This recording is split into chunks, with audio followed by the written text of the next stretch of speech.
God has a message for you. Most men walk through life as if they are alone, not just alone in the world, but alone within themselves. They chase power, but they feel powerless. They seek guidance, but they walk without direction. They pray with their mouths, but doubt in their minds. And the reason is simple. They have forgotten what lies within them, not beside them, not above them, not far off in the clouds.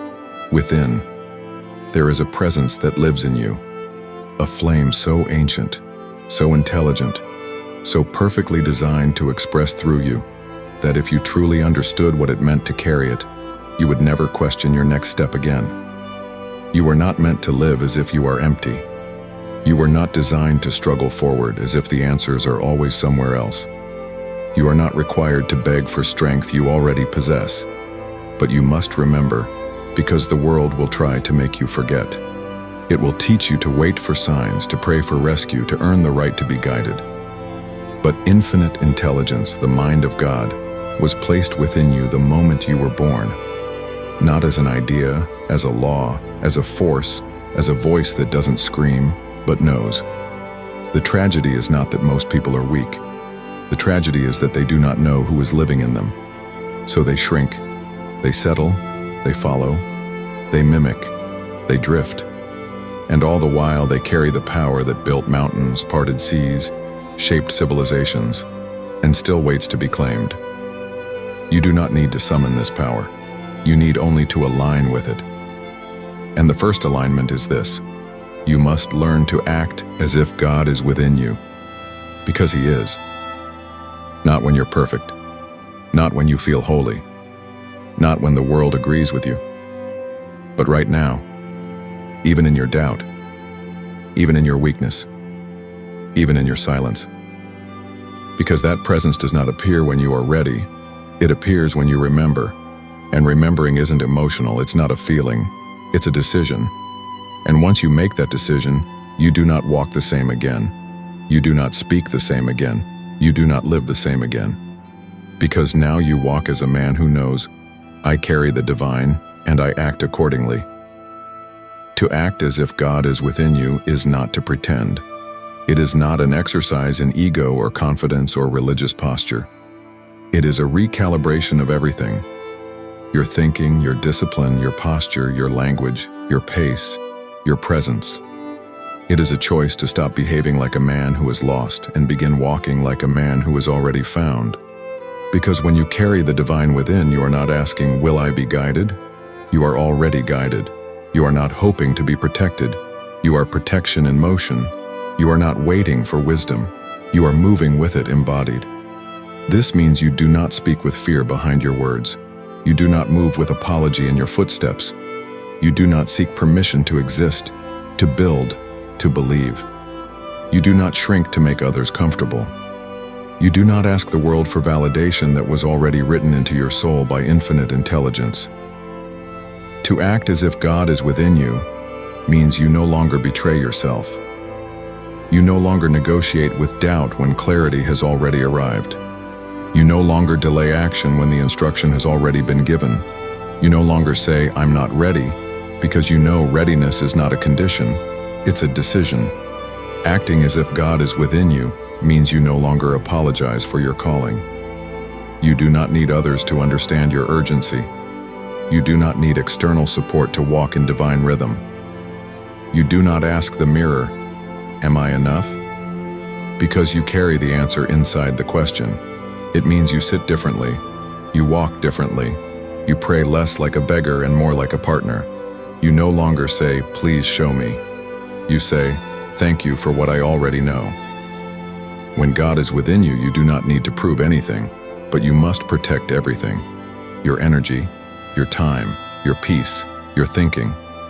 Because when you carry something sacred inside you, your environment must be shaped to match. You no longer eat what weakens you. You no longer listen to people who drain you. You no longer keep company with voices that mock vision. You guard the gate, because the gate is holy. To act as if God is within you means you carry a certain spiritual quietness. You don't need to defend yourself constantly. You don't need to explain your every move. You don't need to be loud to be effective. You walk in authority, not because of who you are, but because of who walks in you. And let me tell you, people feel it. They don't always know what it is, but they know when they're in the presence of someone who does not move from ego or fear or popularity. They're in the presence of someone who moves from alignment. That's what it means to act as if God is within you. It's not a claim, it's a consistency. It's not a belief system. It's a behavior pattern. It's not words. It's witness. And that witness speaks louder than anything your mouth could say. So I ask you, have your actions caught up with your identity? Do your habits reflect what you say you carry? Does your tone, your pace, your discipline show the world that you are not alone when you walk? Because the ones who carry the divine do not need to convince. Once a man begins to act as if God is within him, he no longer lives for approval. He lives for expression. Not self-expression, but divine expression. You see, infinite intelligence is not a static force. It does not reside in you like a statue in a temple. It moves, it speaks, it creates, and it requires a vessel. It needs a mind to think through. It needs a mouth to speak through. It needs hands to build through. And if you will not offer yours, it will move to the one who will. Because the divine does not wait on potential, it flows through availability. When God lives in you, you become a channel. You begin to feel thoughts that didn't come from study, ideas that carry more weight than your current level of knowledge, words that arrive faster than your ego can prepare. And if you try to own it, if you say, "Look what I've done," you sever the source. But if you say, "Use me again," the power continues. This is what the world doesn't understand about spiritual genius. It is not man achieving greatness, it is God expressing greatness through man. And that expression only comes through the available and the obedient. So when the divine begins to express through you, you begin to speak differently. Your words stop seeking attention. They start becoming instruments. You begin to write differently. You do not write to impress. You write because the message is already burning and must be released. You begin to move differently. Every decision is shaped by an invisible alignment you no longer question. You begin to sense timing. You say yes when the moment is ripe. You say no without guilt. You're no longer guessing, you're tuned. You may not always feel holy. You may not always feel ready. But that doesn't matter, because God does not wait for your mood to match your mission. He moves through the man who shows up again and again. He speaks through the mind that remains quiet enough to receive and bold enough to release. And so the pressure changes. You stop trying to come up with the perfect thing to say. You stop trying to map the entire future. You stop trying to own the outcome, because your role has changed. You are no longer the source, you are the servant of the source. And in that role, there is no pressure, only obedience. There is no competition, only calling. There's no comparison, only clarity. Because once you realize that the divine is trying to move through you, you stop asking, "Am I worthy?" And you start asking, "Am I ready?" And when you are, you become a walking instrument of intelligence, order, and power. Not loud, not showy, not self-important, but so steady, so certain, so aligned that even your silence starts changing rooms. Because when the divine begins to express through you, you stop performing, and you start becoming. And that is when people stop seeing you and start seeing what's moving through you. Let us now expose the lie, the quiet deception that has paralyzed millions of gifted, spiritual, capable people. I'll act when I'm ready, but let me speak it plainly, without softness. You will never feel ready to carry what you were born to carry. Why? Because divine assignments do not arrive at your level of comfort. They arrive at your level of obedience. Readiness is a feeling. Obedience is a decision. And if you live according to feelings, you will die with unused potential. The man who waits to feel worthy, the woman who waits to feel holy, the mind that waits to feel qualified, misses the moment. Because the divine never gave you instruction based on your mood. It gave it based on your alignment. And when that alignment is felt, you must move immediately. You don't act because you understand. You don't act because you feel perfect. You act because the signal was given, and the signal is not sent twice. Every calling arrives with a short-lived gate, a spiritual window. And those who act inside the gate become instruments of power. Those who delay watch the window close, not out of punishment, but because momentum was passed on to the one who moved. You must stop negotiating with your emotions. You must stop waiting for your circumstances to confirm your calling. You must stop assuming that God will delay His plan until your insecurities are satisfied, because He will not. The moment you receive the inner knowing that this is the time, this is your message, this is your opportunity, you are accountable. And the man who delays that accountability, who says, maybe later, who says, when I feel more confident, who says, when I have more proof, has already disqualified himself from the anointing, because power flows through the ready, not the perfect. And readiness is not what you feel, it's what you decide. So I ask you, are you waiting for more signs? Are you holding back your voice because you fear being misunderstood? Are you withholding action because you haven't figured out step 5 when step 1 is still undone? Are you still asking for confirmation after being shown what to do again and again? If so, understand this. You do not lack clarity. You lack commitment to what is already clear, and clarity without commitment is torment. You will feel it every morning, the knowing, the pull, the guilt, the ache, not because you're cursed, but because you are chosen and ignoring the call. Do not ask for the calling to come again. Act on the one that already came, because the divine does not waste energy. It will not keep giving instruction to a mind that waits for emotional alignment first. The moment you say yes, without full understanding, without full preparation, that is when everything begins to align. Resources begin to arrive. Confidence builds in motion. Power flows to your hands, because they're already moving. And the fear that ruled you starts falling away, not because it disappears, but because it cannot keep up with your pace. You must act before you feel ready, because readiness is the reward of obedience, not the prerequisite. Move first, and everything you thought you needed will begin to meet you on the path, because that's how the divine works. Faith is not proven by stillness. Faith is proven by motion. So I say to you one final time in this chapter, do not wait until your hands stop shaking. Move while they're shaking. Do not wait until your voice feels steady. Speak while it trembles. Because the man who obeys in his fear will one day walk in such power that fear will no longer recognize him. There is a kind of power that cannot be faked. It does not come from wealth. It does not come from titles.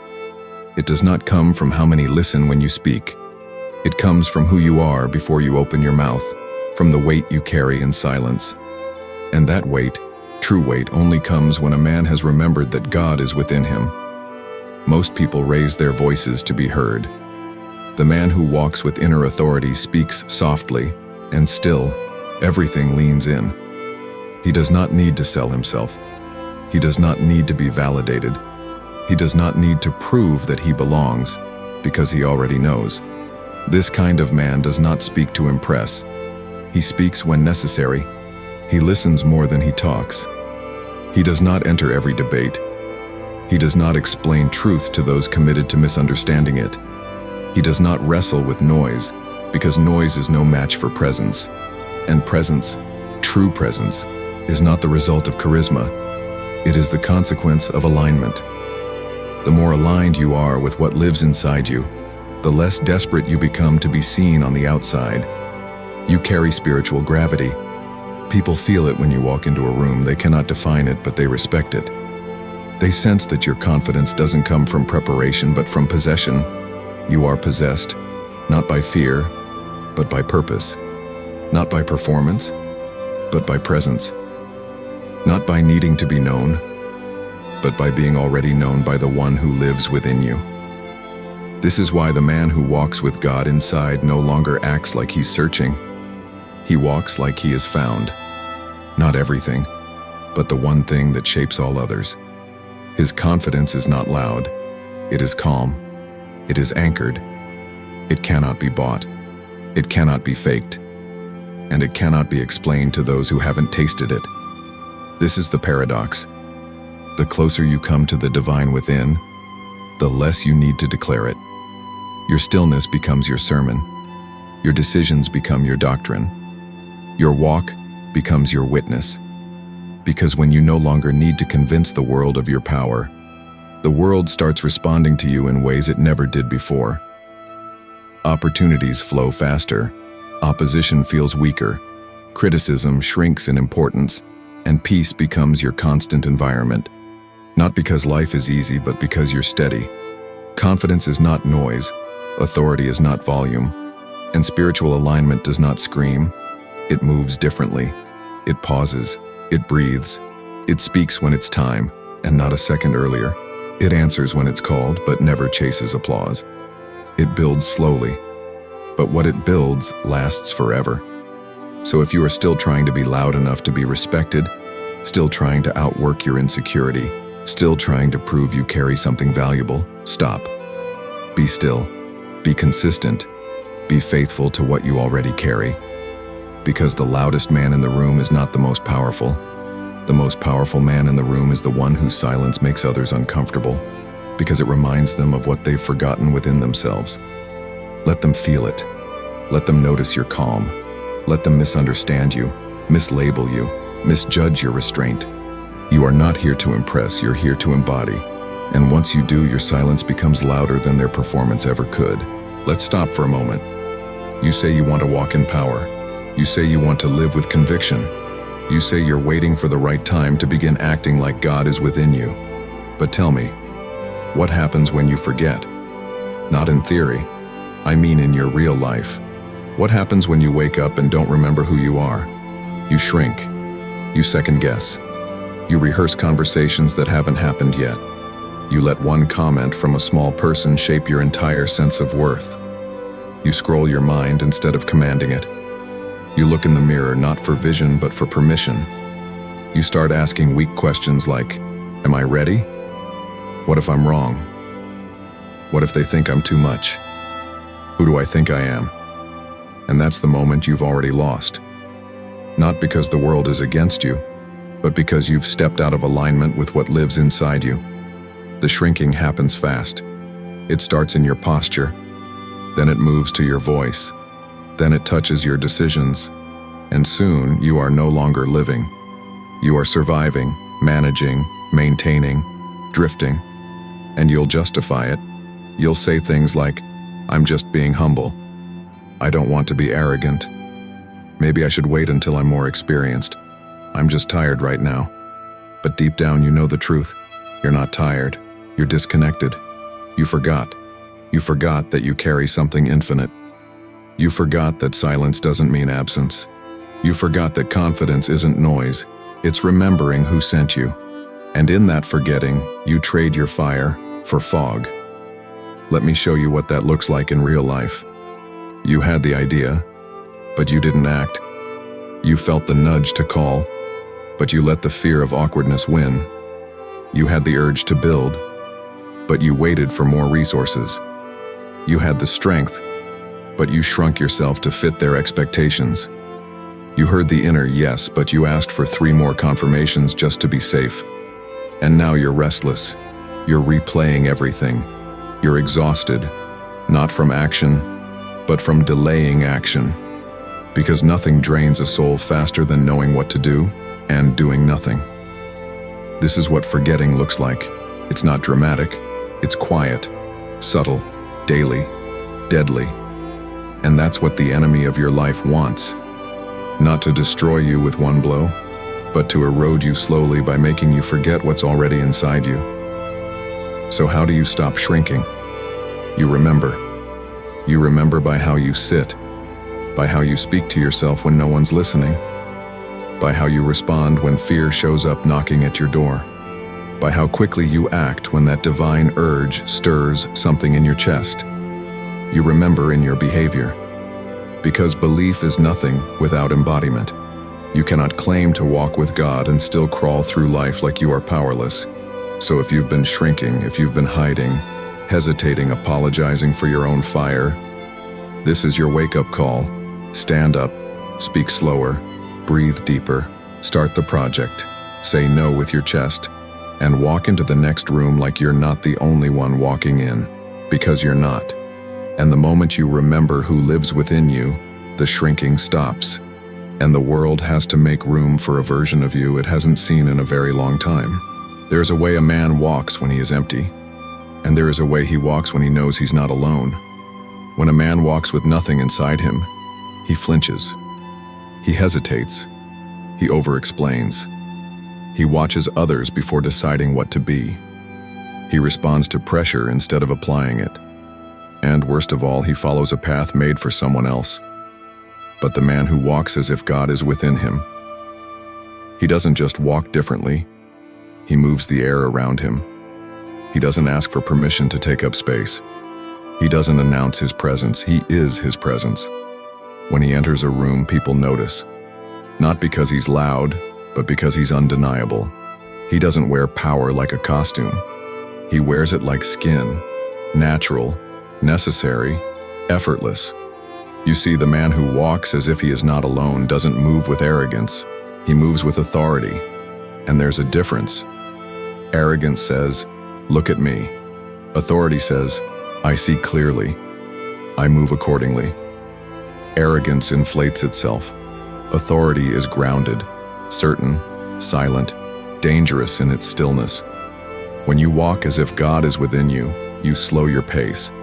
Not because you're lazy, but because you don't chase anything anymore. You stop running from silence, you crave it. Because silence is no longer empty, it's where the next instruction lives. You speak with intention, fewer words, more weight, no fluff, no insecurity hiding behind the tone. You look people in the eye, not to challenge, but to reveal. I'm not here alone. You stop apologizing for your presence. You stop shrinking to be accepted.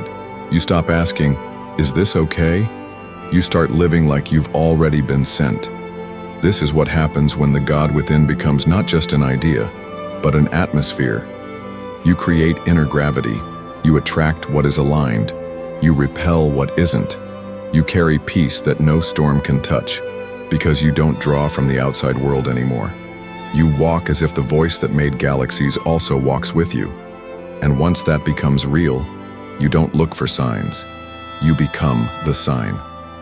So the next time you walk into a meeting, into a decision, into a conversation that used to shake you, remember who's with you, and walk like it.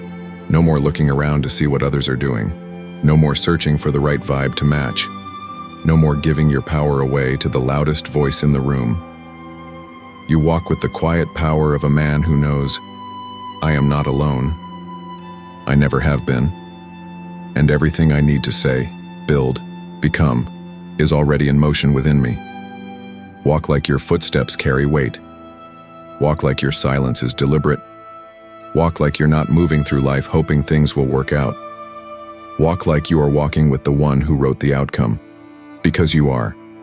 And the sooner your body reflects what your spirit already knows, the more unstoppable you become. Now when you say God is within you, when you believe in divine power, when you want to walk in alignment with infinite intelligence, you must make room for Him. Have you cleared the space? Have you silenced the noise? Have you removed the distractions that block the signal?